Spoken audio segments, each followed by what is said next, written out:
Good evening, my wandering whispers. We're back for another chapter of Dracula. When we last left Jonathan Harker, he was on his way to the castle. And now, in chapter 2, he has arrived. Let's begin.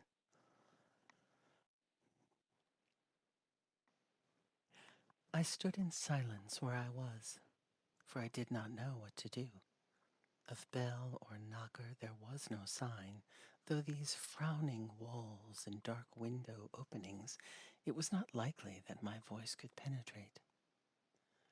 The time I waited seemed endless, and I felt doubts and fears crowding upon me.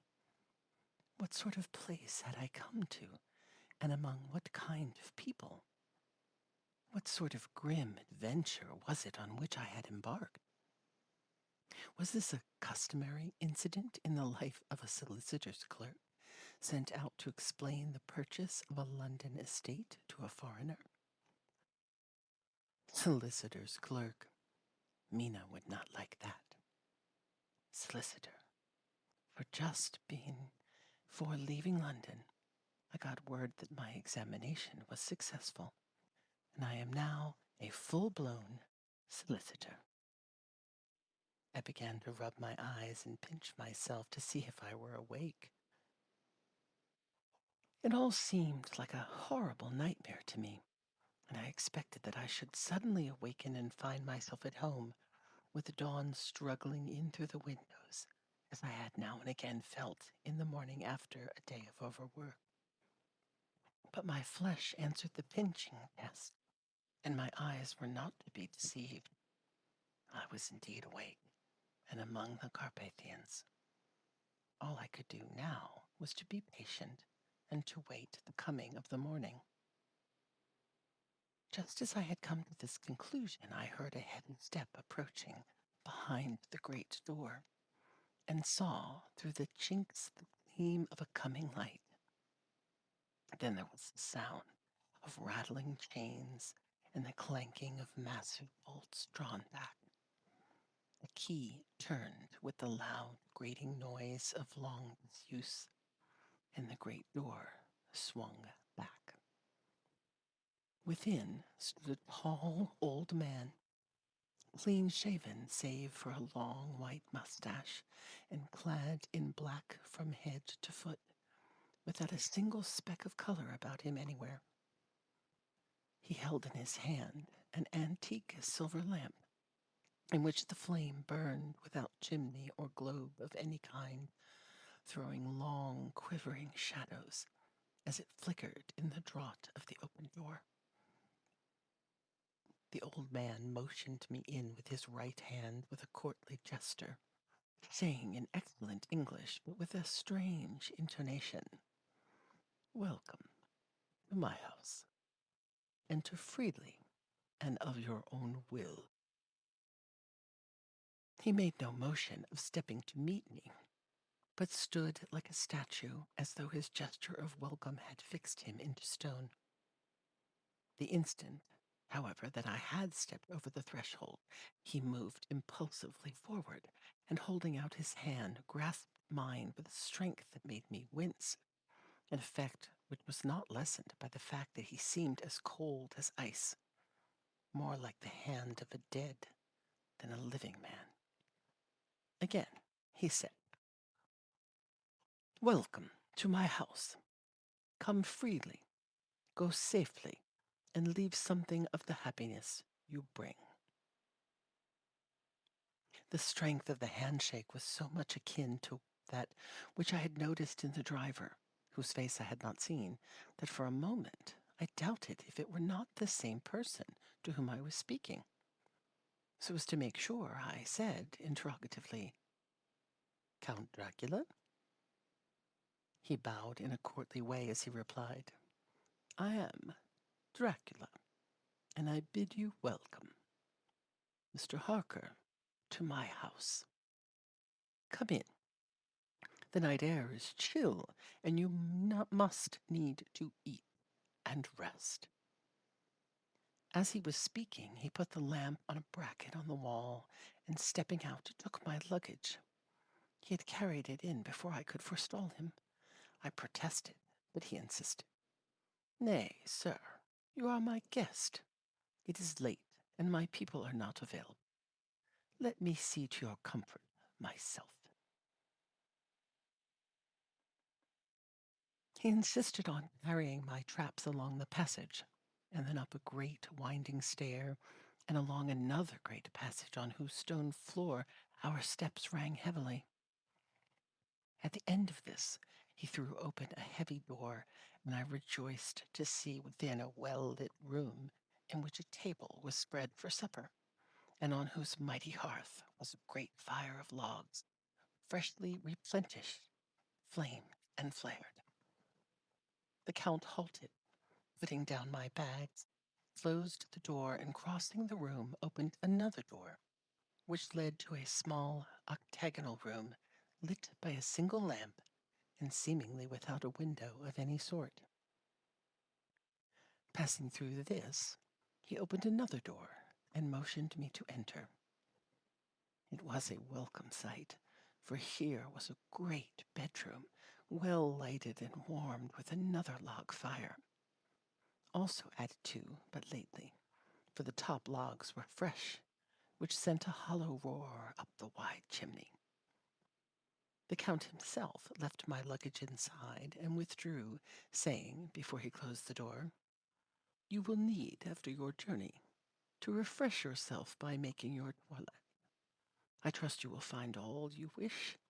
When you are ready, come into the other room, where you will find your supper prepared. The light and warmth and the Count's courteous welcome seemed to have dissipated all my doubts and fears.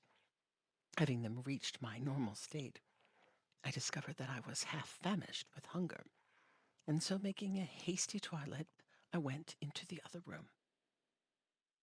I found supper already laid out. My host, who stood on one side of the great fireplace, leaned against the stonework, made a graceful wave of his hand to the table, and said, I pray you, be seated, and sup how you please. You will, I trust, excuse me that I do not join you, but I have dined already, and I do not sup. I handed him the sealed letter which Mr. Hawkins had entrusted to me. He opened it and read it gravely, then, with a charming smile, he handed it to me to read. One passage of it, at least, gave me a thrill of pleasure. I must regret that an attack of gout, from which, milady, I am constant sufferer, forbids absolutely any travelling on my part for some time to come. But I am happy to say I can send sufficient substitute, one in whom I have every possible confidence. He is a young man, full of energy and talent in his own way, and of very faithful disposition. He is discreet and silent, and has grown into manhood in my service. He shall be ready to attend on you when you will during his stay, and shall take your instructions in all matters. The Count himself came forward and took off the cover of a dish, and I fell to it at once, an excellent roast chicken. This, with some cheese and a salad, and a bottle of old Tokay, of which I had 2 glasses, was my supper. During the time I was eating, the Count asked me many questions as to my journey, and I told him by degrees all I had experienced. By this time I had finished my supper, and by my host's desire had drawn up a chair by the fire and begun to smoke a cigar which he offered me, at the same time excusing himself that he did not smoke. I had now an opportunity of observing him, and found him of a very marked physiognomy. His face was a strong, aquiline, the high bridge of a thin nose, and peculiarly arched nostrils, with lofty domed forehead, and hair growing scantily round the temples, but profusely elsewhere. His eyebrows were very massive, almost meeting over the nose, and with bushy hair that seemed to curl in its own profusion. The mouth, so far as I could see under the heavy mustache, was fixed and rather cruel-looking, with peculiarly sharp white teeth. These protruded over his lips, whose remarkable ruddiness showed astonishing vitality in a man of his years. For the rest, his ears were pale and at the tops extremely pointed. The chin was broad and strong, and the cheeks firm though thin. The general effect was one of extraordinary pallor. I had noticed the backs of his hands as they lay on his knees in the firelight, and they had seemed rather white and fine. But seeing them now close to me, I could not but notice that they were rather coarse, broad, with squat fingers. Strange to say, there were hairs in the center of the palm. The nails were long and fine, and cut to a sharp point. As the Count leaned over me and his hands touched me, I could not repress a shudder. It may have been that his breath was rank, but a horrible feeling of nausea came over me, which, do what I would, I could not conceal. The Count, evidently noticing it, drew back, and with a grim sort of smile, which showed more than he had yet done his teeth, sat down again on his own side of the fireplace. We were both silent for a while, and as I looked towards the window, I saw the first dim streak of the coming dawn. There seemed a strange stillness over everything. But as I listened, I heard, as if from down below in the valley, the howling of many wolves. Count's eyes gleamed, and he said, "Listen to them, the children of the night. What music they make!" Seeing, I suppose, some expression in my face strange to him, he added, "Ah, sir, you dwellers in the city cannot enter into the feelings of the hunter." Then he rose and said, "But you must be tired. Your bedroom is all ready, and tomorrow you shall sleep as late as you will. I have to be away till the afternoon. So, sleep well, and dream well." With a courteous bow, he opened for me himself the door to the octagonal room, and I entered my bedroom. I am all in a sea of wonders, I doubt. I fear, I think strange things, which I dare not confess to my own soul. God keep me, if only for the sake of those dear me.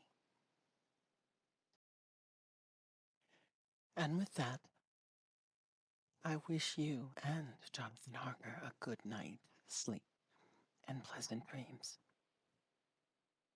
I will be back in the coming days to continue reading this exciting tale by Bram Stoker. When we return, Jonathan will spend a little more time getting to know his host, and from there, things will take a turn.